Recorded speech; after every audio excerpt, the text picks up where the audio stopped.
welcome back to Bride Society. I'm Rebecca and this is Laura.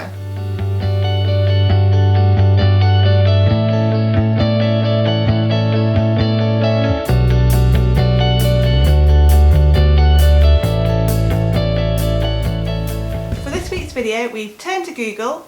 We had a bit of a nose around to look up some of the most frequently asked wedding related questions on there. So we've picked a few of those out for you and we're going to answer for you today. So the first one we are going to answer was, how long before a wedding should you start planning? Good question. Very good question. And it's not something with a fixed answer, as you might imagine. It depends very much on the type of wedding you're thinking of happening, your supplier and registrar availability, and how much time you have to give over to wedding planning. So if you're happy to give over every evening, every weekend, you can obviously do that much quicker than if you have other life constraints, children to look after, all that kind of thing. And of course, budget availability, how much time do you need to save up for the things that you want? So, you know, you may have a very fixed budget, you may have decided that I want this specific venue that costs X amount. So yeah, average is probably around a year, but I wouldn't personally want to try it in less than 6 months. It'd be a challenge, maybe. Yes, particularly like if we're talking about ordering wedding dresses, that kind of thing. Yeah. Like, yeah, there's gonna be hurdles, and you might end up making some compromises with the shorter amount of time. But say, depends on the kind of wedding you want. If you just want to go to the registry office with a couple of witnesses and have a casual, like, pub dinner afterwards, like, you can do that within 29 days. Yeah, so because the registrar giving notice. Yeah, things. making it legal. But So the next question we're going to answer is, what is the first thing to do when wedding planning? So again, not a simple one thing answer. There's several things at play here, and probably several things that you might need to do simultaneously when you initially start in the planning process. So those things, probably first of all is sit down with your other half and kind of plan a provisional guest list. Who are the people that you think you probably are going to invite on the wedding? So this will give you a rough idea of numbers, which obviously can be changed later if suddenly you need to cull half your list because budgetary constraints, or maybe you can add more people. But yeah, so get a rough idea of numbers. So when you are then looking at potential venues, you've got an idea of ones that you may need to rule out straight away because of size, or ones that you can then get a better idea of how much it's going to cost with your rough idea of numbers, which you can then sit down and think budget. yes, because it's very hard to set a budget if you've never planned a wedding, because you have no real sense of how much things you probably will cost. So how do you set a number on that till you have a vague idea? So we're not saying don't have a budget and just go book stuff, but yeah, it's do provisional venue shopping to get an idea about things. And something else that we recommend kind of only provisionally thinking about is the date. So you might sit down and think, right, I want to get married on the 21st of May, let's do it.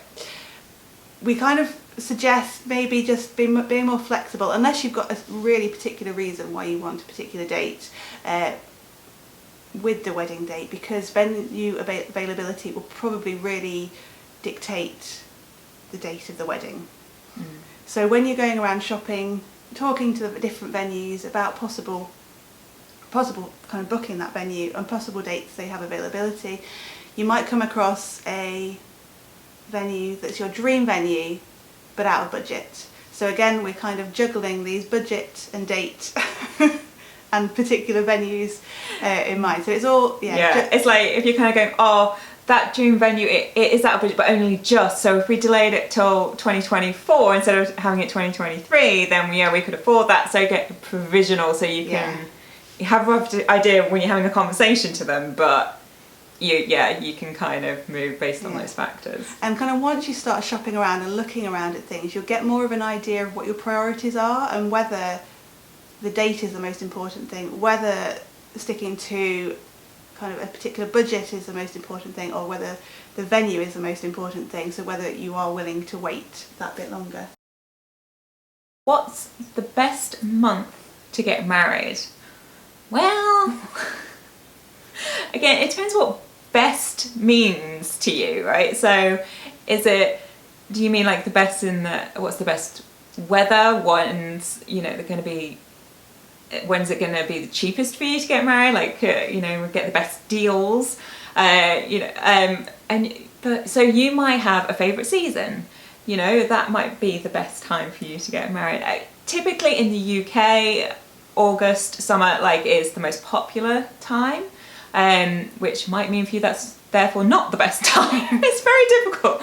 And so if you're trying to hit good weather in the UK, obviously July, August time, typically best. I personally would go May, September time, because I feel like we kind of get unusually kind of unexpected good weather in those months. Still light until late at night, so you kind of get a full day, but still enjoy kind of twinkly lights towards the end of the night. Temperature's pretty good. That's your vote. That's my vote. If you wanted to know. Which part of the wedding costs the most? Good question again. And again, it depends on your priorities. I think regardless of your budget, whether it's kind of on the smaller end or if you've got £1 million to spend on your wedding, there will be things within that cost more than others, obviously. So typically, if you're having maybe a traditional venue where it includes catering and they do everything in-house, that is probably going to be the biggest expense of your wedding. So somewhere to get married or have your reception and feeding your guests. Yes, yeah. You'll probably be quite surprised by the cost per head of feeding people. So that's definitely up there. Other big ticket items might be a photographer or a videographer, a dress. If you're ordering it from a bridal boutique, they can range massively in price. Or maybe flowers are a big priority, so you might want to really splurge on those. So it's just working out what you want to spend the extra on and what you might want to not save on a bit. Yeah. What is something blue for the bride? So this comes from that old traditional rhyme, which I'm probably going to get wrong. There's something old, something borrowed, something blue. Have I done that wrong? Something old, something blue, something new. Something new. I knew I was missing one, and then the sixpence in the shoe. Do you want to say it right for me? Something old, something new, something borrowed, something blue. There we go. Thank you. And an extra sixpence in the shoe.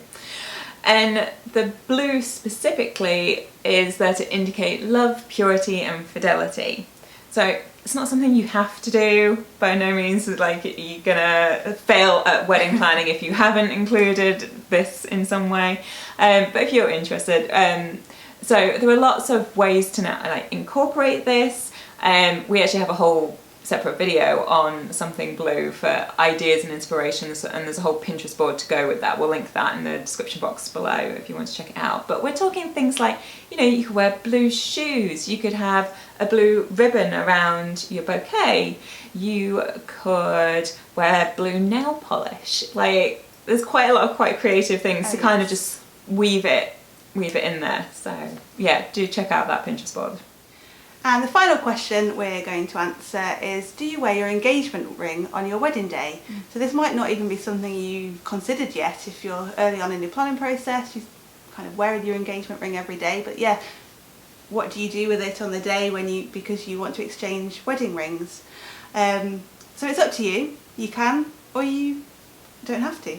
If you are going to wear your engagement ring, typically you might want to wear it on a different finger, or maybe on your ring finger on your right hand.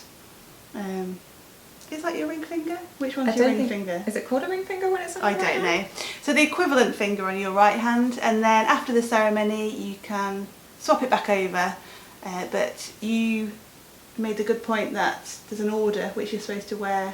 So yeah, so if it hadn't even occurred to you about taking your engagement ring off, it's because your wedding band goes on your finger first, because theoretically you never take that off. I mean, of course, there's situations where you do, but the engagement ring probably comes on and off a bit more because they catch on things more easily, right? So yeah, the band goes on first. They need that finger available for the I-dos, but yeah, so then yeah, engagement ring afterwards. But I think there is something you were saying before as well about it close to your heart. Yeah, or something like that. There's, old traditions or wives' tales, things like that. So yeah, it's up to you. And if you don't want to wear it during the ceremony, you could just give it to kind of maid of honour or family member or something for safekeeping, just while ceremony is going on, and then pop it back on afterwards. Yeah, because you might probably want it for photographs and stuff, because obviously there's going to be like close-up pictures of the rings and things, so you probably will want it at that point. So yeah, just have it nearby.